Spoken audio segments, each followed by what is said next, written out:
listening to Sunday Mornings with Ray Johnston on 702 ABC Radio Sydney and ABC Radio New South Wales. Yes, it is Sunday morning. That means it's time to check what's happening outdoors. From animals in the wild to bushwalking, Sunday Morning Outdoors on 702 ABC Radio Sydney and ABC New South Wales. And joining us now is Caro Ryan, outdoors advocate, author of How to Navigate. And she also has a wonderful podcast called Rescued that I highly recommend to keep you safe in the bush. Caro has spent years exploring trails and sharing her passion for bushwalking and outdoor adventures. We're always grateful to have her here to share her expertise. Caro, welcome. Oh, it is so nice to be here, Ray. Thank you again for having me. Now, the last few times you've popped into the studio, we've been working our way through the letters of T.R.E.K, T-R-E-K, and what they relate to keep us safe in the outdoors. Can you quickly remind us what the other letters stand for and where we're up to today? Absolutely. So T.R.E.K, T-R-E-K, T for take everything you need. So all the stuff you'd like to find in a packing list to make sure you've got all that you need to survive and have a great time out there. R, fancy way of, it's register your intention, fancy way of saying tell someone where you're going. Yeah. E for an emergency way of communicating, so a personal locator beacon. And where we're up to today, K. K, what's K stand for? Well, know your route and stick to it. Oh, sticking to it. Sticking to it. Okay. But also finding it, I think that's a big challenge. People are always looking for how do I find a really nice bushwalk or a hike or a trail, something that I want to do. Not only that is, interesting, but that's right for me. Like, how do I know that it's going to be not too hard, not too easy, kind of like your Goldilocks kind of a track. Yeah. And you do see people, especially online, in Facebook groups or on Instagram pages or whatnot, asking what trails to walk on. But there's so many variables involved, isn't there? It's your fitness level. And sometimes if you look at a hike and it says, it's only 2 kilometres, you need to think about the fact that might be taking you down a 400-metre cliff face into a valley and then back up again. Exactly. And the funny thing is that because, so many of us live in the urban environment, we actually don't know what that feels like. What does 400 metres straight down feel like on our legs? And what I can tell you, having done it last weekend, it gives you disco knees, where your knees start shaking and your quads start burning and your lungs are sucking in all the good air. Oh, my goodness. I'm going to call them disco knees from now on. I've just been calling it getting the wobblies. Yeah, I just go with disco knees because then as they shake, try and get that little song in your head that's going to help you get down, or more than anything, get yourself back up out of that big valley again at the end of the day. But yeah, finding places to go. And the great thing is that, we have, fancy word again, land managers sounds very serious, right? Yes. But essentially these are the organisations of people like national parks, people like state forests and even Crown lands, who they are responsible for looking after a lot of these beautiful wild places, and they've got all the intel, they've got the knowledge, they've got what climbers would call the beta, they've got the info to help you find the right track for you. I mean, there's lots of places you can go, but that would be my first tip. Hit up.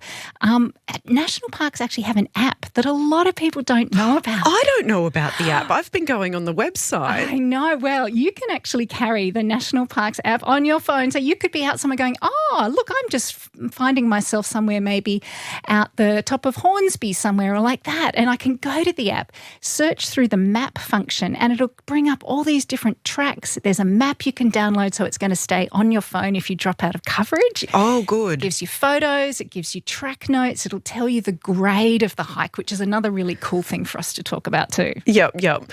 So it will also, being national parks, would the app tell you if there's closures on those trails? It does. Oh, good. Because there's nothing worse than getting down into a certain area of the track and then being like, nope, Closed. Done. Especially, so many of us, again, if you've driven a long way to get to the bush, you go, you know what, I've packed up everything. I've got everything I need. I've got my beacon, my food, my water, warm clothes, all of those things. And then you drive an hour out of Sydney, 2 hours of Sydney, or wherever you are across this amazing state, and you get there and it's closed. You can, I know, disappointing, but it's all on the National Parks website. So even if you just Google NPWS alerts and you'll go through to the park that you're looking for, all the information is there. There we go. And you did talk about, choosing a track that's right for you. You mentioned grades earlier. Could you take us through the grades of walks and how to know what they mean for us as individuals? Yeah, sure. So we've got a really simple system here in Australia. It's a grade 1 to 5 system, and grade 1 is the easiest. You don't need any bushwalking experience, so it's a lot of flat, even surfaces. There's no steps or steep sections, and it's suitable for people who use wheelchairs. And not any greater than 5Ks. So grade 1, nice, okay? Now, it goes up through the ranks up to 5, which is pretty hardcore, but maybe let's just say average people go, you know what, I want to get out a bit. So grade 2 or 3 is sometimes a really nice place to start. Yeah. So grade 3, that's suitable for most ages and fitness levels. Maybe some bushwalking experience is recommended. So you might have some short, steep sections and some stairs, things like that. But yeah, that's sort of grade 2 and 3, great, especially family walks, group walks, that kind of thing as well. Yep. And, something I've thought about with looking at the official websites, the official tracks, like that kind of thing, is that they're verified, and a lot of the times information that we could find on the internet, we could find it on social media, on Insta with some beautiful waterfall or lookout somewhere, or, even in meetup groups and stuff like that, that a lot of these tracks, and some of them even that find their way onto Open Street Maps, which is another place we can go to look for different walks, is that these tracks are putting there, it's sort of publicly like aggregated, So exactly. So there's no sort of official, I use that word land manager again to say, yes, this is an official track. We look after it. We make sure that it doesn't have landslides. We make sure that it doesn't have washouts on it. We make sure that it is sort of one of those 1 to 5 walking grades. And so it's much more, I guess you're arming yourself with good information to start with rather than trusting someone who might have said, with that very subjective, it's easy, medium or hard. Well, what does that mean for people? Because what's easy for one person could be really hard for someone else. Exactly. And I've gone on a few walks in my time that I've trusted someone to lead the walk. Nice. And they've said, no, this is fine. And I didn't take into consideration that they had the fitness levels of a mountain goat. Well, I did not. And did you have disco knees? I had disco knees, I had disco arms, I had disco everything, Caro. I was shaking for days afterwards. And we ended up having to race the sun to get back to the car park before it got dark. Yeah. Because we needed to take so much extra time than had been estimated. So knowing really how long it's going to take and the right time of year to head out as well. Absolutely. Even though this acronym, this T.R.E.K, so it's actually part of a campaign that was developed by National Parks and Police Rescue. Oh. And it's like about 10 years old, maybe even older than that too. So it's just like the handy acronym to help you, know what to do. So you can just grab your bags and get out there, right? Yeah. I like to be cheeky and add a little C in before the K. So it's T.R.E.K with a C. And that C stands for things like check. Check the weather, check the park closures, check maybe if you're going on a coastal walk, the tides, that kind of thing. And especially in winter, check sunrise and sunset times. Don't get caught out, because the sun's going to set at 5 o'clock and you're like, oh my gosh. And if you're down in a valley, it gets darker even quicker. So quickly. And then you have to navigate in the dark, and that's not fun for me.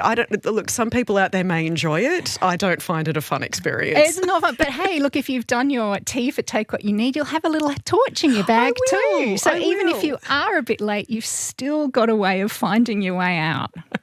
Now, I think, Cara, one of the things that I've learnt from you over the years is that it's always better to take someone with you. Is that an important aspect of this section as well? It is. And it's another great way of finding walks to go on as well. Oh, yeah. Because, you think about your local knowledge. If you want to ever know something, like say you go to a new city and you go, where's the best coffee? Ask a local. Exactly. Same with if you want to go bushwalking, say, down the Royal National Park. What are you going to do? Actually, apart from looking at parks, websites and apps and things like that, I'm going to ask maybe someone who lives down in Heathcote or in Sutherland or something like that. People who know the tracks might know a few other tracks that aren't so popular as well. And so finding someone to go with, a bushwalking club. Now, thankfully they have changed a lot over the years, and I think, they can get a bit of a bad stick by people thinking, it's a lot of people with very high pants, high pants, long socks, and beards. No, I've got nothing against that, but there is a bushwalking club for everyone, and that looks at the kind of things you want to do. Like some people want to go hard and fast, steep and deep, really tricky, really hardcore stuff.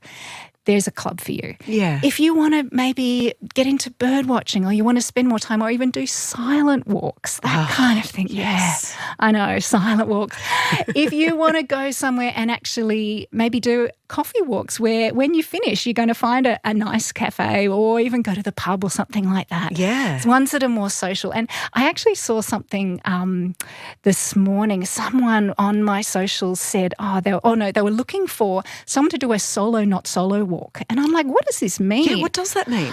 It's the most genius idea, because when we look at the statistics of people who do get into trouble in the bush, being alone, being solo is up there. It's number one, right? Yeah. And yet I know that not everyone loves to be in a big group. Not everyone wants to be in a club. And that's kind of like, it's, people want their quiet, their, alone time. They want it to be an antisocial experience. Exactly. Let me connect with nature, not other people. So this solo, not solo is, they want to do a multi-day walk. So have someone with you. You meet up at the campsites. You're all doing the same walk, but you might be, 100 metres away from each other all day. So you may not have actually see them. You don't have to be on each other's shoulder and chitty-chatting the whole way. Get to the campsite, maybe get to meet up for lunch. Yeah. And then if someone doesn't turn up, you know where they are. They're behind you. You just go back to find them. And if something does happen, if you call out, they can hear you because they're only 100 or so metres away. Exactly. So I think it's a really nice kind of balance to find that. Yeah. I love that. Now, Caro, what do you love most about bushwalking and spending time outdoors? Oh, Ray, where do I start? It resets me. It resets my brain. It resets my everything about me. We spend life working on computers or in an office and that kind of thing. It resets me. It helps me. I know it's such a cliched thing to say, connected with the wilderness, or it's so true, it's so good for it. We know the science behind good for your mental health, your emotional health. If you're going with people, it's good for your social health as well, community building, that kind of thing, and your physical health. And there's something about slowing down to see. Something about using all those five senses. What do you hear? What do you feel? What do you smell? And slowing down away from devices and the digital world is so important. It's very important. And thank you so much for coming along and giving us important information on keeping us safe. Well, I've got loads more information, but I won't bore you all with it now. It's so nice to chat about this awesome stuff that's so important. It's never boring chatting to you. You are too kind. It's Caro Ryan, outdoors advocate, author of How to Navigate. Highly recommend picking up a copy there, giving us all the advice on how to stay safe outdoors.